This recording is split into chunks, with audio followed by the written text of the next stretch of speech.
예, 오늘 말씀의 제목은 왜 예배자가 되어야 하는가입니다. 와이셔츠를 빨면 구깃구깃해지죠. 그렇죠? 특히 면재질의 난방을 세탁기에 돌리면 정말 꾸깃꾸깃해서 입기가 애매합니다. 다 빨린 와이셔츠를 난방을 탈탈 털어서 건조대에 말려도 조금은 펴지지만 그것이 꾸깃꾸깃한 게 완전히 없어지진 않죠. 그래서 다림이로 다림질을 해야 합니다. 그러면 그 꾸깃꾸깃했던 옷이 언제 그렸냐는 듯 새 옷처럼 반듯하게 펴집니다.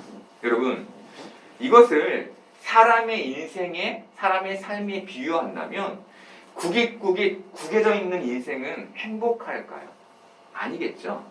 불행할 겁니다. 꾸깃꾸깃 구겨져 있는 삶은 즐거울까요? 아니겠죠. 우울할 겁니다. 이렇듯 구겨진 삶은 행복하지도 않고 즐겁지도 않습니다. 그렇다면 언제 행복하고 즐거워질까요? 그 꾸깃꾸깃해진 것이 반듯하고 탄판하게 펴질 때 그때 행복하고 즐거워지겠죠. 굴곡 있는 삶이 그렇게 매번 뭔가 어렵고 힘든 삶이 조금 평탄해질 때 우리는 행복감을 느낍니다. 이사야서에는 그 구겨져 있던 이스라엘 백성들의 삶을 펴시는 하나님의 역사가 기록되어 있습니다. 이사야서 40장 1절부터 5절까지를 보겠습니다. 너희 하나님이 이르시되 너희는 위로하라. 내 백성을 위로하라. 너희는 예루살렘의 마음에 닿도록 말하며 그것에 외치라. 그 노역의 때가 끝났고 그 죄악이 사함을 받았느니라. 그의 모든 죄로 말미암아 여호와의 손에서 벌을 배나 받았느니라. 할지니라 하시니라. 외치는 자의 소리여 이르되 너희는 광야에서 여호와의 길을 예비하라. 사막에서 우리 하나님의 대로를 평탄하게 하라. 골짜기마다 도두어지며 산마다 언덕마다 낮아지며 고르지 아니한 곳이 평탄하게 되며 험한 곳이 평지가 될 것이요 여호와의 영광이 나타나고 모든 육체가 그것을 함께 보리라. 이는 여호와의 입이 말씀하셨느니라. 이 말씀 이사야가 먼 훗날 바벨론의 포로가 될 유다를 향한 예언의 말씀이었습니다. 이 예언은 아직 유다가 멸망을 당하지 않은 상태, 경제적, 군사적 번영을 누리던 시점에 선포된 말씀입니다. 그래서 이사야의 이 예언을 아무도 듣지 않고 믿지 않았습니다. 여러분, 하나님은 유다의 멸망과 회복이라는 아직 닥치지도 않은 일을 이사야로 하여금 예언하게 하셨습니다. 그리고 하나님이 가장 먼저 선지자들에게 명령하신 것은 그 바벨론의 포로에 사로잡혔던 그 시절 그들에게 말씀하신 것은 바벨론의 포로가 되었던 자신의 백성을 위로하라는 거죠. 너희들 많이 힘들었지? 이제 내가 너희를 구해낼 거야. 구겨진 그 인생에서 건져낼 거야 라는 위로의 말을 하라는 것이죠. 그리고 하나님은 내가 너희를 바벨론에서 건져 예루살렘으로 드리겠다라고 말씀하셨습니다. 이게 무슨 말일까요?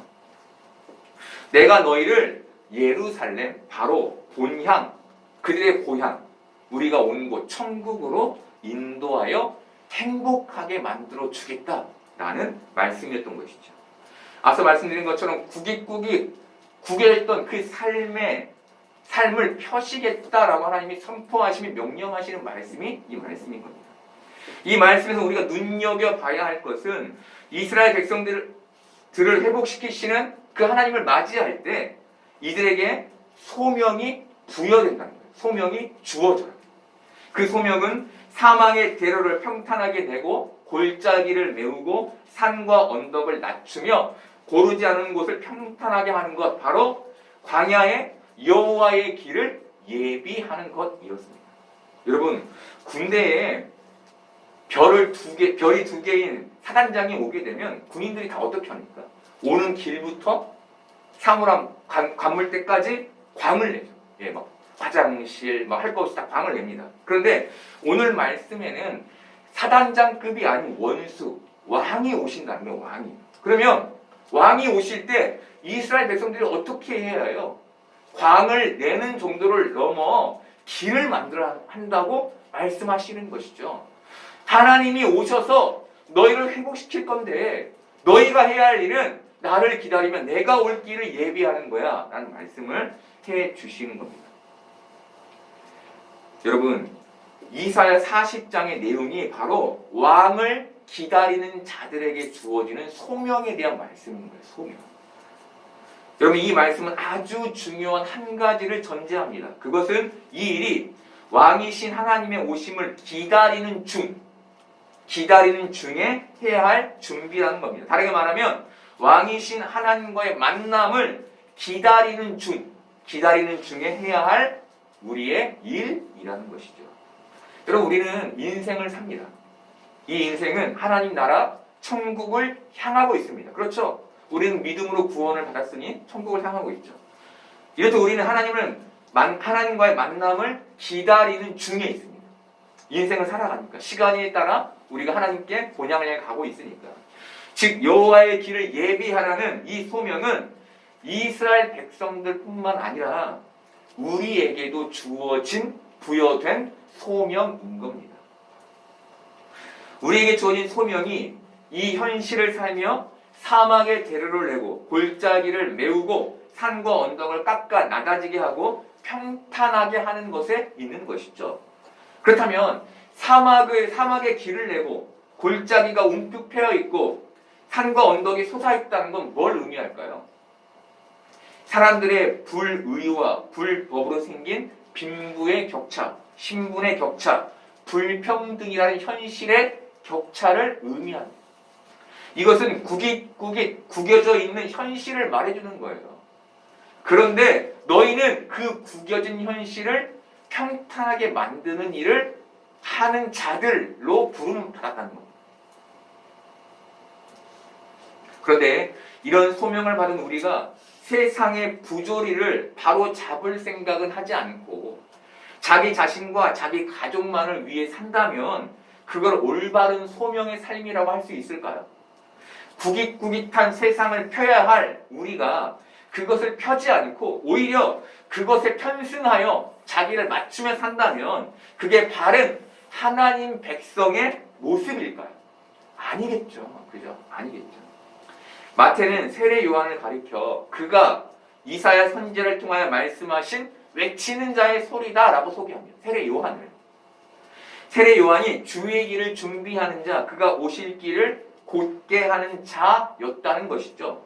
그리고 마태는 세례 요한의 사역을 이렇게 소개합니다. 마태복음 3장 1, 2절 보겠습니다.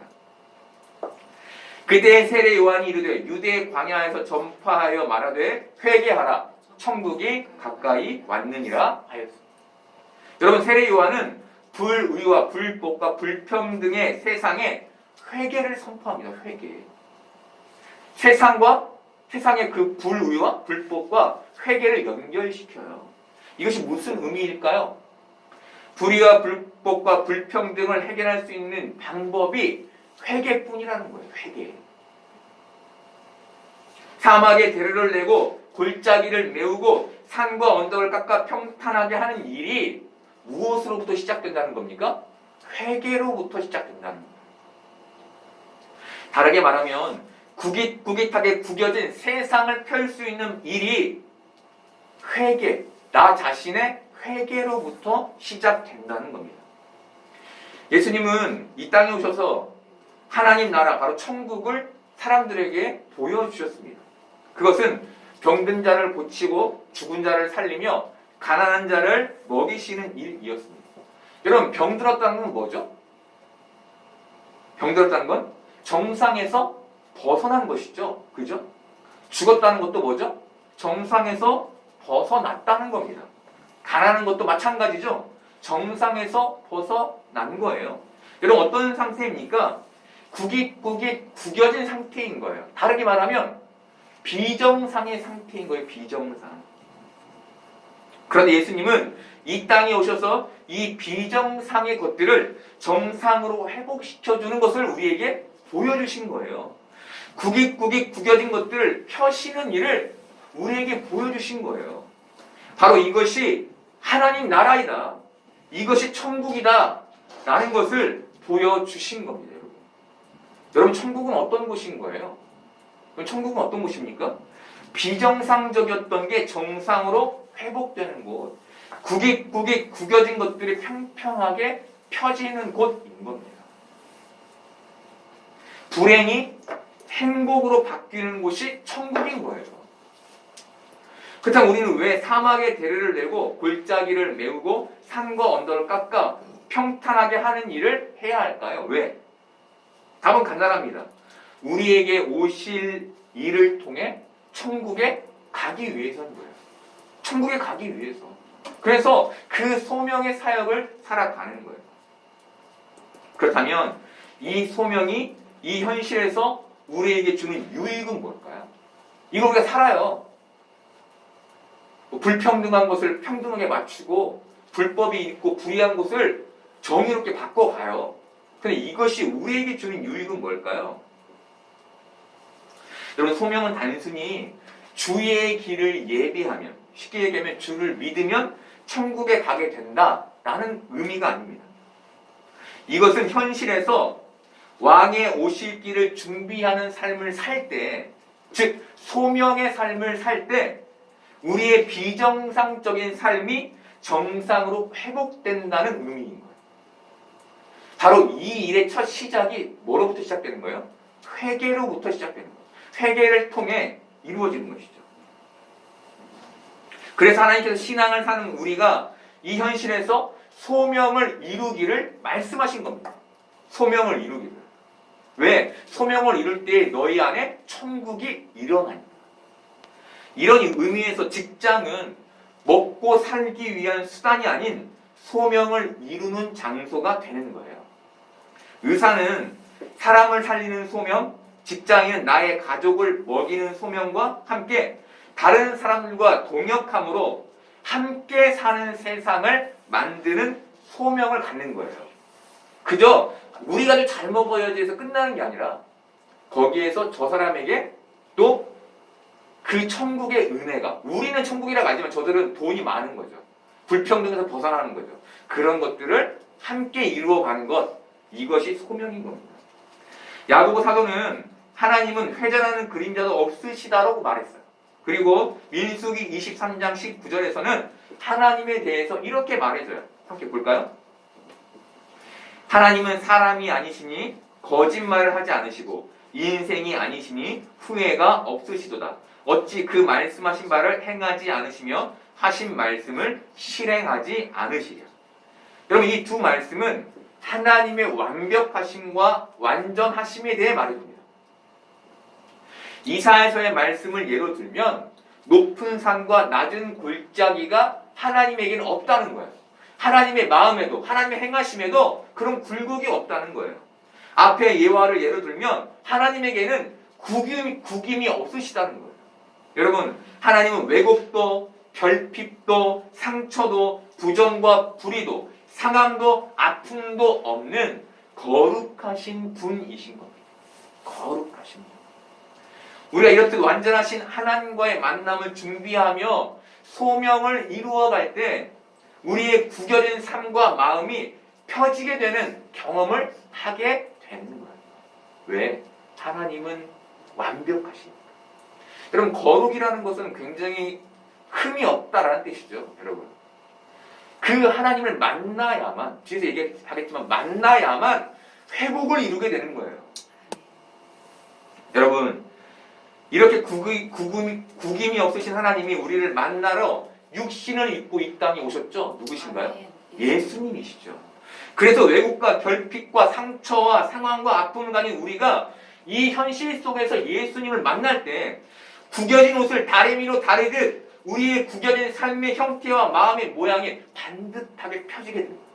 다시 회복되는 것이죠. 여러분, 우리가 이 땅에서 소원하는 게 뭡니까? 가난에서 벗어나고 병에서 자유하고 슬픔이 기쁨이 되는 것 아닙니까? 그렇잖아요. 이 땅에 소원하는 게. 이것이 우리가 바라는 현실에서의 소원이잖아요. 여러분, 이 펴짐, 이 반듯해짐, 이것은 하나님 나라에서만 경험할 수 있는 거예요. 이 땅에서 예수 그리스도를 만남으로 시작할 수 있는 거예요. 그게 없이는 불가능해요. 바로 예수님을 만남으로 이 놀라운 회복을 경험하는 것까지를 구원이라고 부르는 거예요. 아, 나 여기 살다가 천국 가야지. 천국의 구원 이게 아니라 예수님을 믿음으로, 만남으로 이 놀라운 회복까지를 구원이라고 부른다고. 이 땅에서부터 비정상이 정상이 되는 구겨진 게 펴지는 그 경험을 구원이 포함하고 있는 거예요. 바로 이 구원이란 구겨진 삶과 마음이 펴지는 경험으로 들어가는 것을 말한다. 여러분, 단순히 천국에 가는 게 구원이 아닌 겁니다. 우리는 이미 구원에 동참한 자들로 이 자리에 있는 거예요. 우리는. 그리고 이 구원의 경험은 소명을 이루는 것에서 시작되는 거예요. 나 잘 먹고 잘 살아야지가 아니라 하나님이 명령하신 그 왕의 대로를 만들어내는 것에서 시작되는 거예요. 그래서 우리가 소명의 삶을 살아야 하는 겁니다. 여러분, 그렇다면 우리가 이 현실에서 겪게 될 가장 큰 구겨짐은 뭘까요? 아, 이것도 힘들고 저것도 힘들다. 그렇죠? 다 구겨진 인생을 사는데 진짜 가장 큰 구겨짐은 뭘까요? 그것은 바로 죽음이에요. 죽음. 이것은 우리의 힘으로 막을 수 없는 불가항력적인 거예요. 죽음은 가장 심하게 구겨진 비정상인 거예요. 비정상. 그리고 우리의 힘으로는 그걸 결코 펼 수 없는 거예요. 그렇잖아요, 여러분. 뭔가 좀 시도해 볼 수 있는 그런 여지도 없는 게 죽음이라고요. 그런데 예수님은 이 비정상적인 것을 그의 보혈로 정상화 시키셨고 부활로 증명해 내셨어요. 여러분, 우리가 예수 그리스도를 믿게 됐을 때 가장 먼저 보게 됐던 게 뭐였습니까? 가장 먼저 보게 됐던 거. 자신의 죄였죠, 죄. 그래서 하게 됐던 게 뭐였죠? 회개였죠, 회개. 여러분, 회개는 죄로 인해 비정상적이 돼버린 내 삶과 마음을 정상으로 회복시킬 수 있는 첫 단추인 거예요, 회개는. 구겨진 내 삶과 마음을 다리미로 펴기 위해 예열된 다리미를 드는, 그래서 그것에 대는 단계가 바로 회개인 거예요. 그렇다면 우리가 회개할 때 경험하게 되는 정상의 최고 경험은 뭘까요? 우리가 회개를 해요. 예수님 믿어요. 그 회개했죠. 그러면 정상이 됐을 거 아닙니까? 그 정상의 최고 경험은 뭘까요? 바로 생명의 경험인 거예요. 생명의 경험. 요한일서 5장 11절부터 13절까지를 보겠습니다. 또 증거는 이것이니 하나님은 우리에게 영생을 주신 것과 이 생명이 그의 아들 안에 있는 그것이니라. 아들이 있는 자에게는 생명이 있고 하나님의 아들이 없는 자에게는 생명이 없느니라. 내가 하나님의 아들의 이름을 믿는 너희에게 이것을 쓰는 것은 너희로 하여금 너희에게 영생이 있음을 알게 하려 함이라. 아멘. 바로 죽음에서 생명에 이르게 되는 것, 이 영생이 구원이고 이것이 비정상에서 정상으로 건져지는 구원의 은혜인 거예요. 여러분.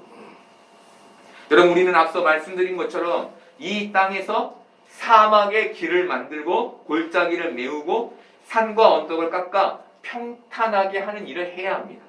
그 이유는 우리가 예수 그리스도를 통해 정상으로 회복된 자들, 바로 생명을 가진 자들이기 때문인 거예요. 생명. 그런데 여러분, 이 일이 현실에서 쉽습니까? 사막에 대를 내고 골짜기를 메우고 산과 언덕을 깎아내는 게 쉽던가요? 어렵죠. 여러분, 우리는 자꾸 이 현실에서 마음의 상처와 아픔과 슬픔을 만납니다. 겪습니다. 예기치 않은 사고와 부흥과 건강의 악화를 만납니다. 이런 예기치 않은 일들은 우리에게 뭘 심어줘요? 부정적인 마음을 심어줘요. 부정적인 마음. 세상의 불의와 불법 그리고 불평등 우리의 마음을 구겨버립니다. 우리가 원하지 않아도 구겨버려요.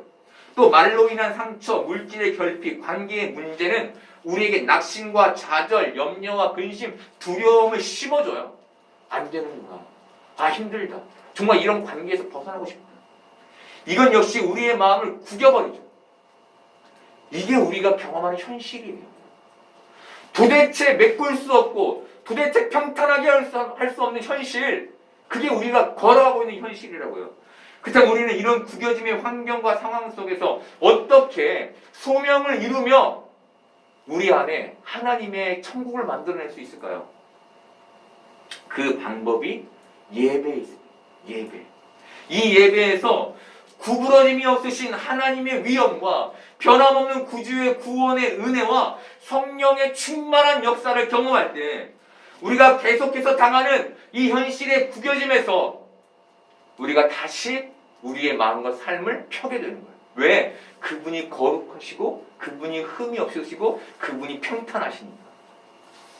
우리의 의지와 관계없이 다시 움푹 패기되는 우리의 마음, 다시 높아져 버리게 된 우리의 교만, 다시 비정상이 된 나의 삶과 마음이 하나님을 만나야만 다시 평평해질 수 있는 거라고요.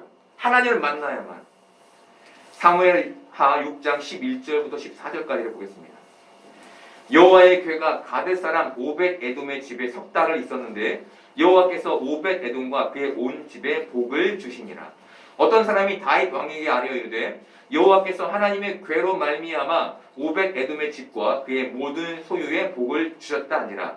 다윗이 가서 하나님의 궤를 기쁨으로 메고 오벳 에돔의 집에서 다윗성으로 올라갈 때 여호와의 궤를 맨 사람들이 6걸음을 가매 다윗이 소와 살찐 송아지로 제사를 드리고 다윗이 여호와 앞에서 힘을 다하여 춤을 추는데 그때에 다윗이 대에봇을 입었더라. 이 말씀은 다윗이 하나님의 언약궤를 다윗성으로 옮기는 내용입니다. 다윗은 블레셋에게 빼앗겼던 언약궤를 되찾았습니다. 그런데 그것을 소가 끄는 수레에 싣고 옮기던 중 소들이 뛰는 바람에 궤가 흔들렸고 이것을 우사가 넘어지지 않게 손으로 붙드는 바람에 우사가 그 자리에서 죽게 됩니다. 그것을 본 다윗은 두려움에 언약궤를 다윗성으로 옮기지 않아요. 그리고 오벳 에돔의 집에 처박아 버려요. 그런데 석 달 후에 다윗에게 어떤 소식이 들려와요? 하나님께서 오벳 에돔의 집에 복을 주셨다는 소식이 들려오는 거예요. 이 소식을 들은 다윗이 다시 그 언약궤를 다윗성으로 가져오는 게 사무엘하 6장 11절부터 14절까지의 말씀인 거예요. 여러분, 다윗은 우사의 죽음을 보았어요. 그리고 오벳 에돔의 집에 복이 임하는 걸 보았어요. 그가 이 두 사건으로 어떤 하나님을 봤을까요? 여러분, 현실 속에 살아계신 하나님, 다른 말로 위엄의 하나님을 본 거예요. 위엄의 하나님. 사무엘하 6장 바로 이 위엄의 하나님을 본 다윗이 하나님께 드렸던 예배의 모습을 보여주는 거예요. 예배. 여러분, 성경은 다윗이 하나님 앞에서 힘을 다하여 춤을 추며 예배에서 그가 그의 겉옷이 벗겨지는 줄도 몰랐다라고 기록합니다. 이것이 다윗이 우리에게 보여주는 예배자의 모습이에요. 예배자의 모습. 그런 옷이 벗겨지는 것, 왕이 채통을 지키지 않는 것, 그 비정상적인 것을 개의치 않았어요. 다윗은 하나님의 위엄 앞에 선 예배자의 모습을 우리에게 생생하게 보여주는 거예요. 정말 예배자는 어때야 하는가? 이걸 다윗이 보여주는 거예요. 여러분, 다윗이 어떻게 많은 사람들 앞에서 체면을 구기는 그런 비정상적인 행동을 할 수 있었을까요? 쉽지 않잖아요. 여러분, 살아봐서. 여러분, 어딘가 가서 막 춤추는 게 쉽습니까? 어렵죠. 사람 다 보고 있는데. 다윗이 자신의 체면과 자신의 권력과 자신의 명예와 자신의 돈이라는 그 높고 낮음과 귀함과 천함을 만들어내는 그것들을 하나님 앞에서 모두 비정상적으로 여겼기 때문에 그가 그 앞에서, 그 많은 사람들 앞에서 춤추며 하나님을 예배할 수 있었던 거예요. 바울의 말을 따르면 뭐예요? 그걸 다 쓰레기로 여겼대요. 쓰레기로. 바로 다윗이 그것을 하나님 앞에서 벗었을 때 그가 참 예배를 드리는 진정한 예배자가 될 수 있었던 겁니다. 여러분, 다윗은 어렸을 때부터 하나님께서 왕으로 세우기를 작정한 사람이에요. 시편에는 그가 낮에 양을 치고 밤엔 풀밭에 누워 하늘을 보며 하나님을 찬양했다고 기록해요. 여러분, 그렇게 하나님을 찬양했던 그의 삶에도 위기가 있었고, 그리고 어려움과 고난이 있었어요. 굴곡이 있었어요. 언덕이 있었고 골짜기가 있었어요. 그런데 그는 그런 부정적인 상황에서도 하나님을 원망하지 않았습니다. 오히려 하나님을 찾았어요. 왜 그랬을까요? 왜 그런 비정상적인 상황이 처했는데 하나님을 원망하지 않고 하나님을 찾았을까요? 비정상적인 삶을 정상으로 회복시킬 수 있는 분이 하나님뿐임을 알았기 때문에 그걸 안 것이죠. 더 깊이 들어가면 하나님의 위엄을 경험하는 것만으로 그가 평강, 바로 구깃구깃했던 그 마음이 펴지는 정상의 마음을 경험할 수 있음을 그가 경험으로 알았기 때문에 그래 세상의 것이 아니라 하나님을 만나야 내 마음에 평강이 있지를 안 것이죠. 그가 그래서 하나님 앞에서 옷이 벗겨지도록 춤을 추며 하나님을 예배했던 겁니다. 여러분 성경은 이 얘기 후에 사울의 딸 미갈의 얘기를 덧붙여요. 미갈은 다윗성에 있다가 성으로 괴가 들어올 때 다윗의 모습을 봐요. 이 상황을 성경은 이렇게 기록합니다. 사무엘하 6장 16절 보겠습니다. 여호와의 괴가 다윗성으로 들어올 때 사울의 딸 미갈이 창으로 내다보다가 다윗 왕이 여호와 앞에서 뛰놀며 춤추는 것을 보고 심중에 그를 업신여기니라. 여러분 세상에서는 미갈의 시각이 맞아요. 그렇잖아요. 왜 저래? 대통령이. 왜 저래? 왕이. 왜 저래? 저 사람? 이렇게 생각한다고요. 세상에서는 이게 정상이에요. 그런데 성경은 이후의 일을 이렇게 기록합니다. 사무엘하 6장 20절부터 23절까지를 보겠습니다. 다윗이 자기의 가족에게 축복하러 돌아오매 사울의 딸 미갈이 나와서 다윗을 맞으며 이르되 이스라엘 왕이 오늘 어떻게 영화로우신지 방탕한 자가 염치 없이 자기의 몸을 드러내는 것처럼 오늘 그의 신복의 계집종의 눈앞에서 몸을 드러내셨도다 하니 다윗이 미갈에게 이르되 이는 여호와 앞에서 한 것이니라. 그가 내 아버지와 그의 온 집을 버리시고 나를 택하사 나를 여호와의 백성 이스라엘의 주관자로 삼으셨으니 내가 여호와 앞에서 뛰놀리라. 내가 이보다 더 낮아져서 스스로 천하게 보일지라도 네가 말한 바 계집종에게는 내가 높임을 받으리라 한지라. 그러므로 사울의 딸 미갈이 죽는 날까지 그에게 자식이 없으니라. 미갈은 다윗을 보고도 자신의 그 마음을 감추지 않았어요. 비아냥돼요. 다윗을 보고도. 이 비아냥의 다윗은 이것은 사람이 아닌, 사람에게 보이기 위함이 아닌 나는 하나님 앞에서 한 거야 라고 말합니다. 그리고 성경은 미갈이 죽는 날까지 자식이 없었다. 정상인 줄 알았던 미갈. 세상에 보기에는 정상이잖아요. 그 미갈의 시각이. 그 정상인 줄 알았던 미갈이 애를 낳지 못하는 비정상이 되었다는 거예요. 여러분 이 본문은 하나님의 위엄을 경험한 자, 그렇게 하나님을 경외하는 자들은 세상이 보기에 비정상처럼 보이는 삶을 살지만 그들이야말로 구김이 없으신 하나님을 만난 정상임을 말해주는 거예요. 그들이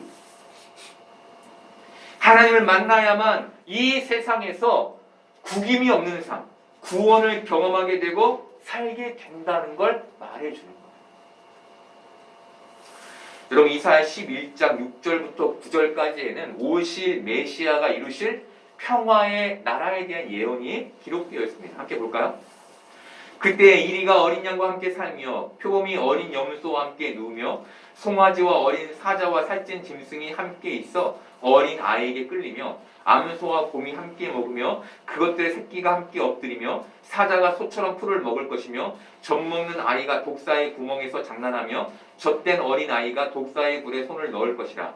내 거룩한 산 모든 곳에서 해됨도 없고 상함도 없을 것이니 이는 물이 바다를 덮음같이 여호와를 아는 지식이 세상에 충만할 것임이니라. 아멘. 네. 여러분 이 말씀 보세요. 정상입니까? 비정상이잖아요. 어떻게 이리가 어린 양과 함께하고 표범이 어린 염소와 함께 누우며 사자가 어린 아이에게 끌리고 사자가 소처럼 풀을 먹어요. 젖먹는 아이가 어떻게 독사의 구멍에서 장난을 합니까? 말이 안 되는 거죠. 그런데 성경은 이 비정상적인 나라가 곧 하나님 나라라고 소개합니다. 여러분 이 세상의 현실이 정상일까요? 하나님의 나라가 정상일까요? 하나님의 나라죠. 여러분 우리가 이 비정상적인 세상에서 정상적인 삶을 살 수 있는 방법은 오직 예배를 통해 그 위엄의 하나님을 만나는 것밖에 없는 거예요. 여러분 세상에서는 절대로 이런 나라를 찾을 수가 없어요. 왜죠? 세상은 죽음이라는 가장 큰 국임이 비정상적으로 작동하고 있기 때문이에요. 이 세상은 죽음이 다스리고 있어요. 모든 사람이 다 죽음 앞에 서 있다고요.